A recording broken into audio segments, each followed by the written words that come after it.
John Ulzheimer is known as one of our nation's most recognized credit experts. Having worked for 28 years in the credit industry, John has become one of the most prolific speakers about credit and the go-to authority on answers to credit-related questions. Credit Countdown with John Ulzheimer. Hello there, this is John Ulzheimer. I am a consumer credit expert. I have almost 30 years of experience in the credit industry, and I've been sitting in Atlanta traffic for the last hour. So welcome to my world right now. I also spent some time at Equifax, which is one of the 3 generally recognized credit bureaus in the United States, along with my time at FICO. So today we're going to talk about kind of an interesting topic, which is score improvement, right?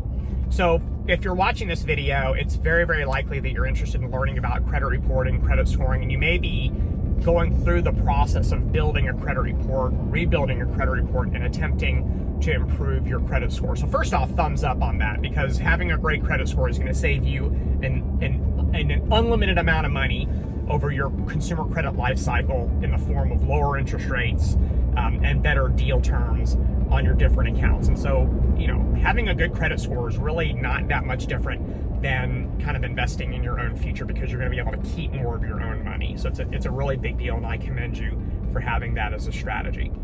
So what generally happens in the score improvement or the score rebuilding environment is you'll have a kind of a goal in mind. So some people, their goal is 850. They want to max out their credit score. They want a perfect credit score, even that's not really necessary.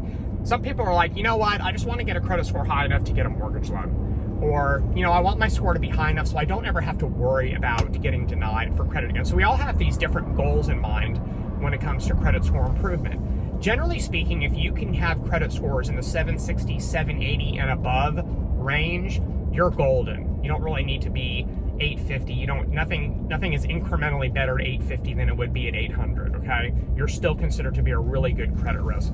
So what if you get stuck at a score and you can't exceed that score? So what if you've been working for years and you're stuck at 700, you're stuck at 750?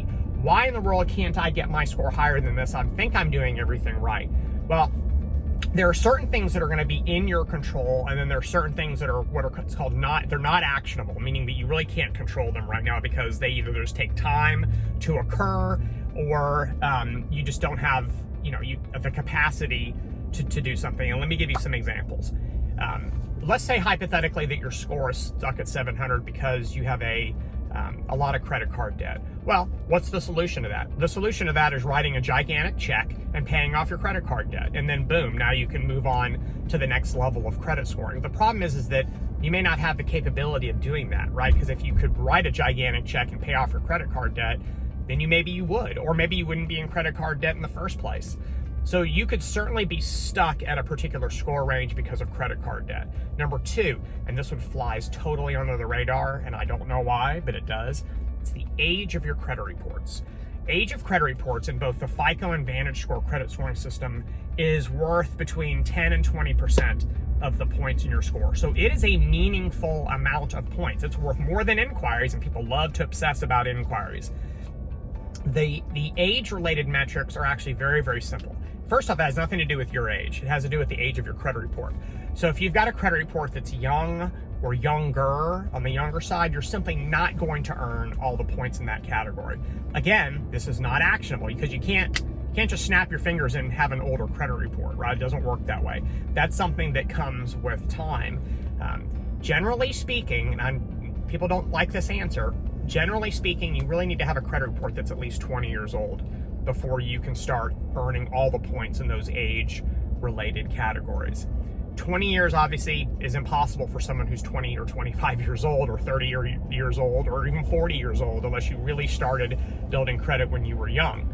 So this is something that does take time, and normally someone isn't maxing out on their credit scores until they're in their 40s because they can't max out that pesky 15% category, and then they get stuck at a certain score and they get frustrated. It's almost like losing weight, right? You plateau, you can't lose any more weight, you get frustrated and you think you're done, but if you keep working at it, keep chipping away at it, then actually, boom, you break through the plateau, and then you continue on your way. The same thing is true for scoring. So another thing to keep in mind is every time your score is calculated there are score factors that are delivered with your score. So those score factors are going to tell you exactly, in order of importance, why your score isn't higher. So it's really not a mystery why your score isn't improving anymore. So if you've got a 700 and the number one score factor is the number of accounts with balances, or the balance to limit ratio on your credit cards, or too many inquiries in the last 12 months, well, then you know this is why my score isn't moving, because I still have these things on my credit reports. A high credit score, and this is something my father and I argue about a lot, he thinks that as long as you pay your bills on time that you have perfect credit. No, obviously that's only about a third of the points in your score, which means 2/3 of the points have nothing to do with that.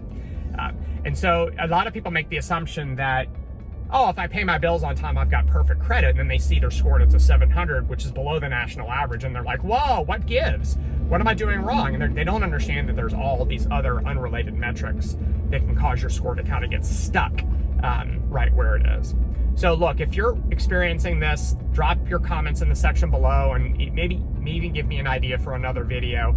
And I'd love to help with that kind of in a general sense.